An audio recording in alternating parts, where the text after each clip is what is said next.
Bueno, vamos a comenzar. Y el primer mito está relacionado con la traducción. Torá. ¿Qué es la Torá?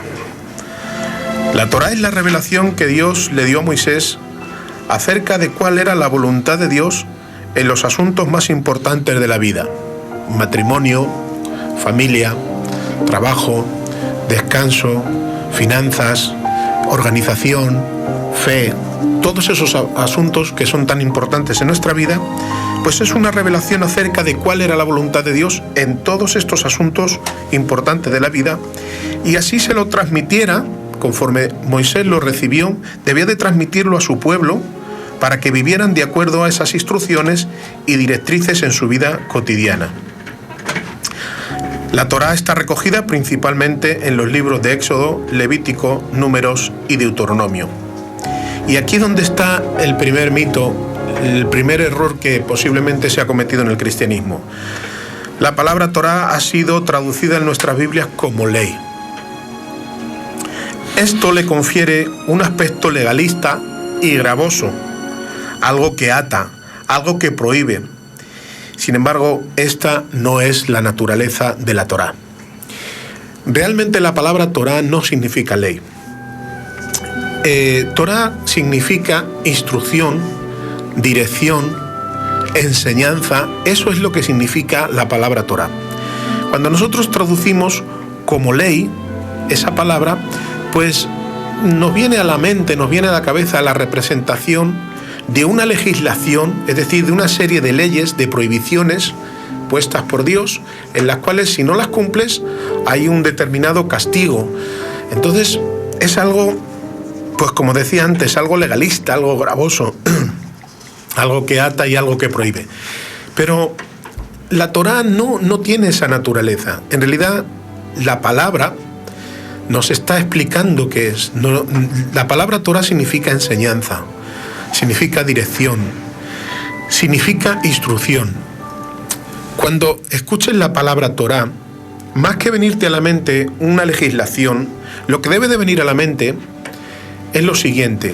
Cuando compramos un aparato, una cámara de vídeo como la que ahora nos está grabando, o una lavadora o un electrodoméstico en casa, acompañado a ese electrodoméstico hay un libro que viene en la caja, que es un libro de instrucciones. Y en ese libro de instrucciones se explica cómo se debe de utilizar ese electrodoméstico, ese aparato electrónico, para que tenga un buen funcionamiento. Qué cosas hacer para que funcione bien y para sacarle el mayor partido y el mayor rendimiento, y qué cosas no hacer para que el aparato no se estropee. Bien, pues la Torá es eso lo que representa. Es un manual de instrucciones para la vida. Qué importante es tener un manual de instrucciones cuando nos compramos un aparato. Claro. Pues imagínate si es importante tener un manual de instrucciones para un aparato, imagínate para la vida, que es lo más importante que hay. Qué glorioso y qué maravilloso, qué regalo tan grande, qué legado tan importante. El cristianismo nunca se ha dado cuenta de qué representa la Torá, pero la Torá representa el libro de instrucciones de la vida. Estamos puestos en la vida, venimos al mundo y venimos sin saber nada. Hemos sido lanzados a este mundo, aparecemos aquí, y ¿cómo nos comportamos? ¿Qué hay que hacer en la vida? ¿Cuál es la mejor forma de actuar? ¿Cuál es la mejor forma de moverse? Emprendemos un matrimonio y apenas sabemos cosas. Yo decía este tiempo atrás que en aprender a vivir he gastado la vida. Me gustaría haber sabido esto antes, hace muchos años, porque no tendría que haber gastado mi vida en aprender a fundar una familia, en aprender a elaborar un matrimonio. Pues la Torá te enseña sobre los asuntos más importantes de la vida. No es una ley, es un libro de instrucciones. Y esto es lo primero que necesitamos aclarar. Este es el primer mito que debemos hacer desaparecer. La Torá no es una legislación. La Torá es un libro de instrucciones para la vida. Aleluya. Yo con esto me siento bendecido. Fíjense, si esto es así, quiero ponerles un breve ejemplo, que el Salmo 119, que es el capítulo más largo de toda la Biblia, está dedicado a declarar por medio de testimonios Es decir, el Salmo 119, que es un corito, un cántico, es un cántico que lo están interpretando diferentes personas, y estas personas cuentan el testimonio de cómo ha sido la Torá en sus vidas. Y está dedicado a declarar por medio de testimonios lo agradable y beneficioso que es guardar la Torá. El cristianismo tiene una imagen de la Torá diferente, pero aquí nos enseña estas personas que han vivido, son testimonios reales de personas que han vivido bajo este pacto y nos enseñan lo agradable que es la Torá. Yo solamente he rescatado, te invito a que después del programa en tu casa leas el Salmo 119 y vas a ver lo que dicen estas personas acerca de la Torá, pero yo había rescatado una pequeña porción. El salmista dice: maravillosos son tus testimonios, por tanto los ha guardado mi alma. La exposición de tus palabras alumbra, hace entender a los simples. Mi boca abrí y suspiré, porque deseaba tus mandamientos. Mírame y ten misericordia de mí, como acostumbras con los que aman tu nombre. Ordena mis pasos con tu palabra, y ninguna iniquidad se enseñoreará de mí. Esta es una de las frases rescatadas de este salmo tan glorioso. Y aquí, como decía antes, nos enseña cuál es la auténtica naturaleza de la Torá. Quiero saltar al siguiente punto. El punto número 2, el mito número 2, es que la Torá es algo negativo, algo malo. La ley es algo negativa, algo malo. Esta distorsión de la Torá es muy común en el cristianismo. Hablar de la Torá como algo malo en frases como: la ley me condenaba, pero Cristo me salvó, o la ley me esclavizaba, pero el Evangelio libera. Son frases muy comunes dentro del cristianismo que suenan muy bien y que hacen arrancar, cuando los predicadores están predicando, hacen que la iglesia, el auditorio que los está escuchando, les arranca un amén fuerte y un aleluya fuerte. Pero quiero decirte que la ley no te condenaba el pecado. Y la ley tampoco te esclavizaba el pecado. Eso es tanto como decir que alguien que se sienta en el banquillo de los acusados porque ha cometido una serie de delitos está echándole las culpas a que va a ser condenado a prisión por la ley. Pero la ley no es quien lo ha metido en prisión. Lo ha metido en prisión sus delitos. Entonces, se presenta de esta manera como algo negativo, pero no lo es. De hecho, el apóstol Pablo, fíjense lo que dice. Acompáñenme a leer Romanos 7:12. Dice: de manera que la ley a la verdad es santa y el mandamiento santo, justo y bueno. Es una distorsión que hacemos el cristianismo de la Torá. Sin embargo, el apóstol, que era un entendido de este asunto porque había sido criado en el judaísmo y había tenido grandes maestros, y a pesar de que se había convertido al cristianismo, pero él en ningún momento declara la ley como algo negativo, como algo malo, sino todo lo contrario. Él dice que el mandamiento es santo, justo y bueno. El problema no está en el mandamiento. Dice: mas yo soy pecador, vendido al pecado. El problema no estaba en la ley, estaba en él mismo. La ley es santa, justa y buena. Eso es la ley. Esa distorsión debemos de hacerla desaparecer de nuestra mente. ¿Cómo va a ser algo negativo, algo que creó Dios? Imagínate que Dios diera una revelación tan importante a Moisés y se la transmitiera al pueblo y que fuera algo negativo. ¿Cómo iba a hacer Dios algo así? ¿Piensas que Dios es capaz de entregar a su pueblo algo que fuera negativo? Si la ley fuera mala, Dios no se lo hubiera entregado al pueblo, ni se lo hubiera revelado a Moisés para que la enseñara al pueblo. La ley es un legado maravilloso. Creo que es el segundo regalo más importante que Dios nos ha dado. Por supuesto, el primero es Jesucristo, que es la sustitución por nuestros pecados. Pero después de Jesucristo, lo más importante que Dios nos ha dado es la Torá, que es la instrucción para la vida. El tercer mito que encontramos, muy común también en el cristianismo, es que la Torá es contraria a la gracia.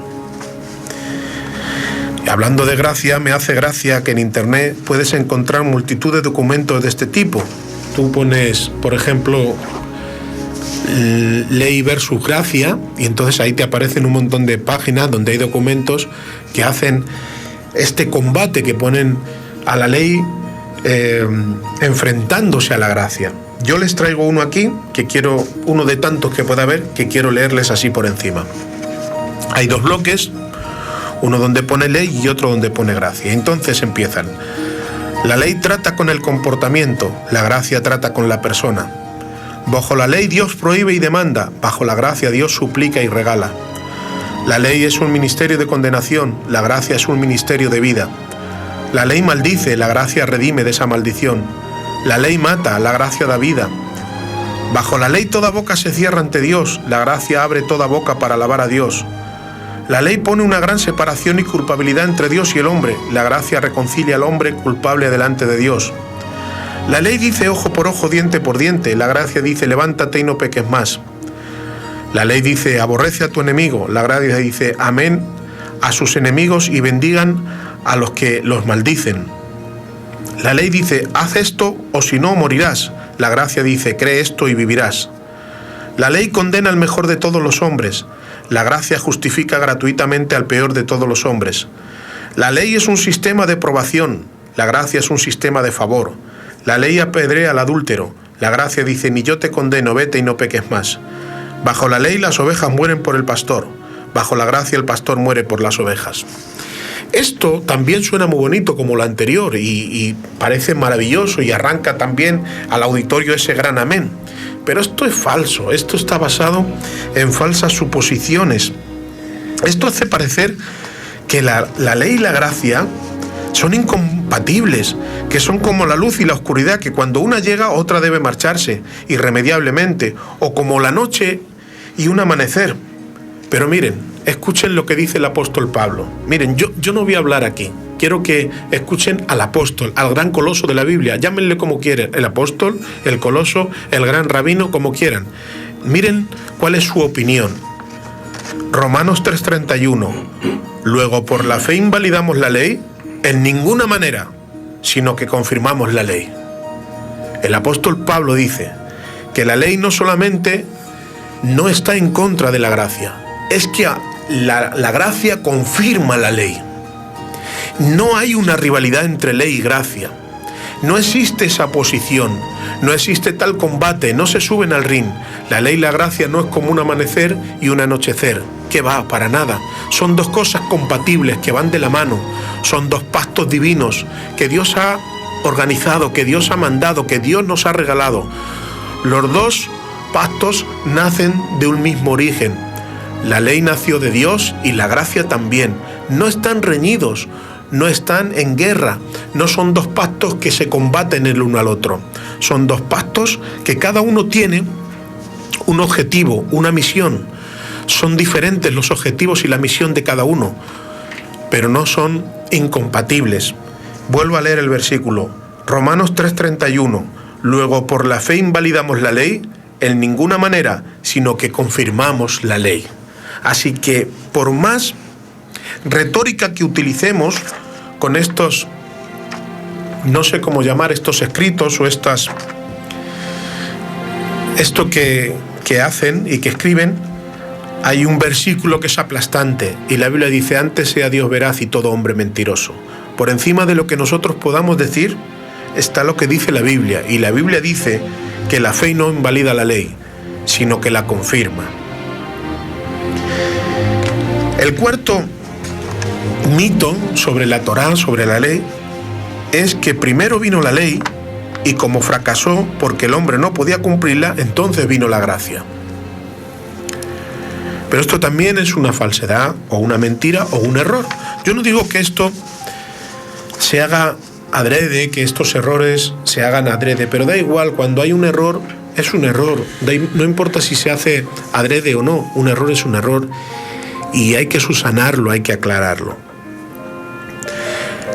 La gracia ha existido desde siempre.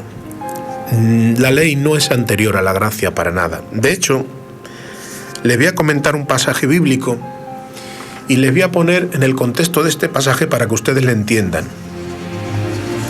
El apóstol Pablo, los judaizantes de aquel tiempo, los fariseos que se habían convertido, le acusaban de predicar una nueva doctrina, era la doctrina de la gracia, y ellos le decían algo así como que nosotros recibimos de nuestros padres la Torá, la ley, y ahora tú vienes enseñándonos que hay un pacto nuevo que está sustituyendo a la ley, que es la gracia. No podemos sustituir la ley por la gracia. Entonces, el apóstol Pablo les habla en Gálatas 3:15 y le dice: hermanos, esto lo estoy leyendo, lo voy a leer en la versión Dios habla hoy para que sea más comprensible. El apóstol le dice: hermanos, voy a hablarle en términos humanos. Cuando un hombre hace un pacto y lo respalda con su firma, nadie puede anularlo ni agregarle nada. Ahora bien, Dios hizo sus promesas a Abraham y a su descendencia. La Escritura no habla de descendencias en plural, sino singular, y dice a tu descendencia, la cual es Cristo. Lo que digo es esto: Dios hizo una alianza con Abraham y la confirmó. Por eso, la ley de Moisés, que vino 430 años después, no puede anular aquella alianza y dejar sin valor la promesa de Dios. Pues si lo que Dios prometió a darnos dependiera de la ley de Moisés, ya no sería una promesa. Pero el hecho es que Dios prometió a Abraham dárselo gratuitamente. Lo que Dios le estaba prometiendo a Abraham era la promesa de salvación en Cristo. El apóstol Pablo dice que no dijo simientes, sino simiente, porque se estaba refiriendo a uno, a Cristo, es decir, estaba hablando de la salvación por gracia. Y que ese pacto que Dios hizo con Abraham de salvación por gracia, la ley que vino 430 años después, no puede anularnos. Entonces, lo que significa es que no hubo una ley antes y una gracia después. La gracia comenzó al menos con Abraham. El pacto que Dios hizo con Abraham fue un pacto de gracia. De hecho, en otro pasaje bíblico, el apóstol defiende esta postura diciendo que Abraham creyó y fue contado por justicia, así que no fue por las obras de la ley, sino por creer. Y al que cree no se le cuenta como justicia, sino como regalo. Así que Abraham fue el primero que disfrutó de la justificación por la fe, como nosotros estamos disfrutando hoy, una justificación por la fe, por la gracia de Dios. Y Abraham fue el primero, por eso es el padre de la fe, el padre de muchos que somos nosotros. La ley vino y fue añadida 430 años después. Son dos pactos diferentes. Dios hizo un pacto con Abraham para salvación, el pacto de la ley, el pacto de la Torá. No me gusta decir ley, pero lo digo para que me entiendan, ¿no? No es un pacto de salvación, es un pacto de bendición. Vamos a aclarar esto un poquito porque hay unos puntos más adelante donde vamos a aclarar esto. Son dos pactos diferentes con dos misiones diferentes. Por eso son compatibles. Había un pacto de gracia en Abraham y después se añadió un pacto de ley o de Torá que siguió en la misma línea. El quinto mito que el cristianismo profesa acerca de la Torá es que la fe es de gracia, es de la gracia, y las obras son de la ley. Y esto sobre todo lo hacen amparándose en que la gracia dice: el justo por la fe vivirá. Eso está en algunos textos del Nuevo Testamento.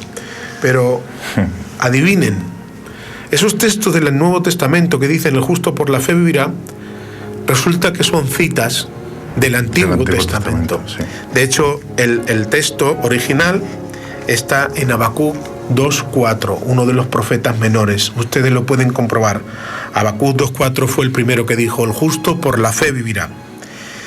Y miren, ¿recuerdan los héroes de la fe? Hebreos 11, ¿quién no recuerda ese pasaje tan maravilloso? Ellos son los héroes de la fe. ¿Saben? Todos los héroes de la fe son justos del Antiguo Testamento. Los que vivían bajo la ley fueron los héroes de la fe. Sin embargo, ahora cambiamos de tercio. Efesios 2:8 al 10. Porque por gracia sois salvos por medio de la fe. Y esto no es de vosotros, pues es un don de Dios. No por obras para que nadie se glorie, dice la Biblia.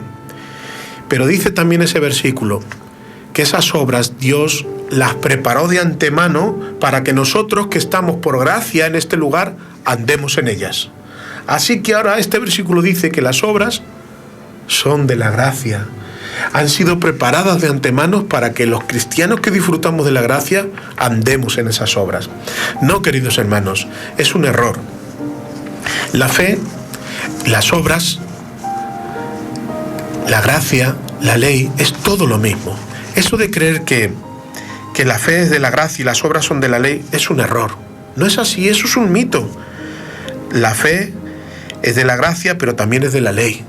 Y las obras es de la gracia y también de la ley. Son todos productos del supermercado divino. Todo ha salido de Dios. La ley es del Señor, la Torá es de Dios, la fe es de Dios, las obras son de Dios, la gracia es de Dios. Todos estos son productos del mismo Dios. Y ahora vamos a pasar al mito sexto y séptimo. Y lo junto porque del mito sexto se genera el séptimo. Lo voy a explicar ahora. El mito sexto es que algunos, no todos, esto no es tan común, pero sí que algunos cristianos dicen que los santos del Antiguo Testamento se salvaban por la ley de Moisés. Esa es una de las claro, cuestiones. porque pensaban que como la gracia comenzó en Jesucristo, la pregunta es, bueno, si la gracia comenzó con Jesucristo, entonces los que vivieron antes de Jesucristo, ¿por qué medios se salvaban? Y ellos contestan, bueno, pues por la ley de Moisés. Bien. Eso es imposible porque la misma Biblia dice que por la ley de Moisés ningún ser humano se puede justificar ante Dios. Nadie se puede justificar por la ley ante Dios. Así que ninguno se salvó por la ley. Solo hay un método de salvación. La Biblia dice que solo hay un mediador entre Dios y los hombres. No existe ningún programa alternativo a este método. Solo hay un mediador entre Dios y los hombres, Jesucristo, hombre. La Biblia dice, el mismo Jesucristo dijo, yo soy el camino, la verdad y la vida, y nadie va al Padre si no es por mí. Así que los santos del Antiguo Testamento se salvaban por el mismo método que nos salvamos nosotros hoy, por medio de la fe en un Redentor. Uno dirá, pero si no conocían a Cristo, bueno, pues lee Hebreos 11. Porque allí dice que Moisés aceptó los vituperios de Cristo antes que las riquezas de Faraón. Ellos miraron por la fe al Redentor que había de venir hacia el futuro, igual que nosotros miramos al Redentor hacia el pasado. Pero el mismo Cristo que nos salvó a nosotros, los salvó a ellos. Y de aquí, de este mito, aparece el séptimo mito. Los que están en contra de esto, hay algunos cristianos que están en contra de que los justos se salvaban por cumplir la ley. Entonces les dan un argumento, el argumento, no, hermano, los santos del Antiguo Testamento no se salvaban, dicen ellos, por la ley, porque la ley es imposible de cumplir. Esto es uno de los argumentos y es el séptimo mito. El cristianismo dice que la ley es imposible de cumplir o muy difícil. Unos dicen muy difícil y otros dicen imposible. Bueno, veamos a ver lo que dice Dios y la Biblia acerca de esto. Quiero que me acompañen a leer Deuteronomio, capítulo 30, versículos 11 en adelante. Repito, Deuteronomio, capítulo 30, versículos 11 en adelante. Es el parecer de Dios, la idea de Dios acerca de esto. Y Dios dice, porque este mandamiento que yo te ordeno hoy no es demasiado difícil para ti, ni está lejos. No está en el cielo para que digas, ¿quién subirá por nosotros al cielo? Y nos lo traerá y nos lo hará oír para que lo cumplamos. Ni está al otro lado del mar para que digas, ¿quién pasará por nosotros el mar? Para que nos lo traiga y nos lo haga oír, a fin de que lo cumplamos. Cerca está de ti, en tu corazón. Dios dice, la Torá no es difícil de cumplir. El cristianismo dice, ¿es imposible? Bueno, tú di lo que quieras. Dios ha dicho que no es difícil, que no está en el cielo para que digas quién subirá y no la bajará. Perdón. Y que tampoco está al otro lado del mar para que digas, ¿y quién pasará al mar y no lo traerá? No. Dice que la Torá está cerca de ti, que es algo fácil de cumplir. Esa es la opinión de Dios. ¿Qué es más importante para ti? ¿La opinión de la religión o la opinión de Dios? No, queridos hermanos. La Torá no es ni difícil ni imposible de cumplir. La Torá está a nuestro alrededor, es un libro de instrucciones. ¿Para qué Dios nos daría un libro de instrucciones que no podemos cumplir? Sería absurdo. Dios no es así. Nosotros nos hartamos de decir que Dios es un Dios de orden, que Dios es un Dios de propósito. ¿Y puedes ver propósito en entregarnos unas instrucciones que no se pueden cumplir? Eso roza lo absurdo. Y finalizando el tema de los 8 mitos, el 8º mito es el más importante casi de todos y el que más daño ha hecho. El 8º mito dice: Cristo puso fin a la ley. La llegada de Cristo hizo que la ley terminase. ¿Y por qué cree esto el cristianismo? Cree esto por la mala interpretación de un texto bíblico que dice: porque el fin de la ley es Cristo. El cristianismo ha interpretado que la ley termina con Cristo. Pero verán, la palabra fin no significa terminación, sino propósito, meta. Para que tú lo entiendas, cuando decimos ¿con qué fin has venido?, estamos diciendo, la palabra fin no solamente significa terminación, sino también tiene el significado de propósito, de meta. Cuando decimos ¿con qué fin has venido?, estamos preguntando ¿con qué propósito has venido? Cuando la Biblia dice el fin de la ley es Cristo, es el propósito de la ley es Cristo, la meta de la ley es Cristo. ¿Y por qué sabemos esto? Porque algo muy sencillo. El cristianismo dice: Cristo abolió la ley, pero Cristo mismo, con sus propias palabras y en sus propios labios, Mateo 5:17 dice: no penséis que he venido para abrogar la ley, no he venido para anularla, abrogar significa anular, sino para cumplir.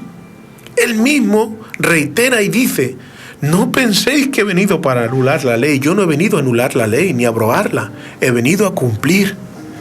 Darle cumplimiento no en el sentido de terminarla, sino de cumplir con la ley.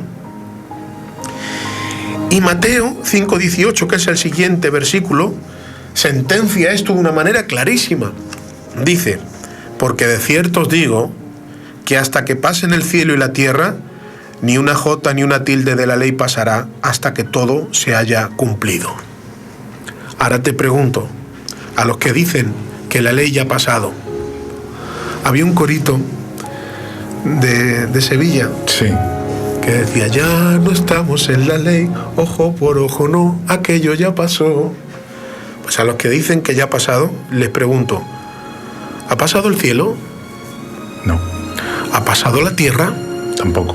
Pues dice Jesucristo que hasta que pasen el cielo y la tierra, ni una jota ni una tilde de la ley pasará hasta que todo se haya cumplido. Creo que la palabra de Jesucristo es más importante que todos nuestros argumentos. Y creo que en este sentido hemos hecho una mala interpretación a la Torá y a la ley de Dios. Yo sé, voy a utilizar unos minutos para hacer unas aclaraciones, aunque ya he terminado el tema de los 8 mitos, pero voy a hacer unas aclaraciones. Yo sé que ahora en tu mente se están apareciendo un montón de dudas, que te vienen a la mente un montón de versículos que parece que dicen lo contrario de lo que yo he explicado aquí, pero todo tiene su explicación, que en este programa no podemos dar, que posiblemente dediquemos otro programa para hablar. Yo sé que te preguntas: ¿entonces ahora hay que guardar toda la ley? No, toda la ley no. ¿Por qué? ¿Porque algunos mandamientos han caducado? No, los mandamientos no tienen fecha de caducidad, pero algunos mandamientos se han hecho impracticables. No hay tiempo para explicar esto de que algunos mandamientos se han hecho impracticables, pero posiblemente seguramente que dediquemos otro programa a hablar de estos aspectos de la Torá que son tan importantes. Lo importante es que ahora nosotros nos demos cuenta: la Torá no ha perdido su vigencia. Los 10 mandamientos siguen vigentes. Ahora tenemos que entenderla, tenemos que interpretarla, tenemos que comprenderla, no rechazarla, porque si la Torá ya ha caducado, entonces el no matarás ya no sirve, el no robarás, el no dirás falso testimonio.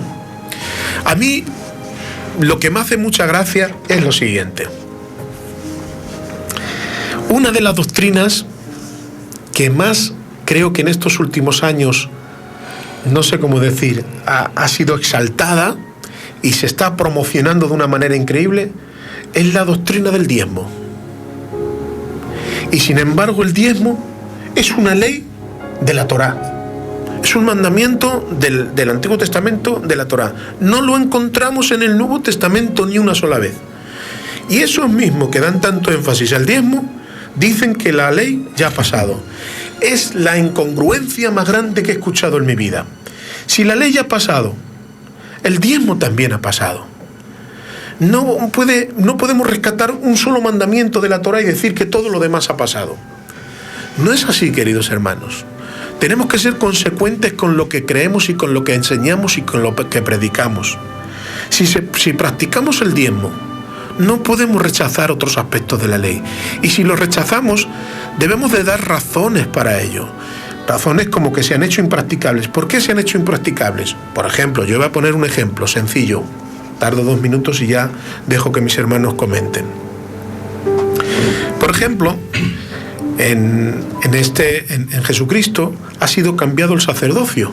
El sacerdocio arónico terminó y ha sido reemplazado por un nuevo sacerdocio. El sacerdocio según el orden de Melquisedec, que es nuestro Señor Jesucristo. En este sacerdocio ya no hace falta sacrificio de animales porque Jesucristo es el sacrificio perfecto. Entonces toda la ley que tiene que ver con los sacrificios y los rituales del templo se ha hecho impracticable porque ya está el sacrificio perfecto. Todos los rituales que tenían que ver con el templo se han hecho impracticables. ¿Por qué? Porque ahora el templo somos su propia iglesia, somos nosotros. El templo fue destruido en el año 70 y ahora hay un nuevo templo que es el templo del Espíritu Santo, que es su amada iglesia. Entonces esos mandamientos se han hecho impracticables. Simplemente no es que hayan caducado, es que se han hecho impracticables. Y como ese, algunos más que no tengo tiempo para comentarles, pero que seguramente en otro programa dedicaremos para comentar sobre esto y para hablar sobre esto. Así que esto ha sido los 8 mitos sobre la Torá. Les dejamos unos minutos para que reflexionen sobre esto.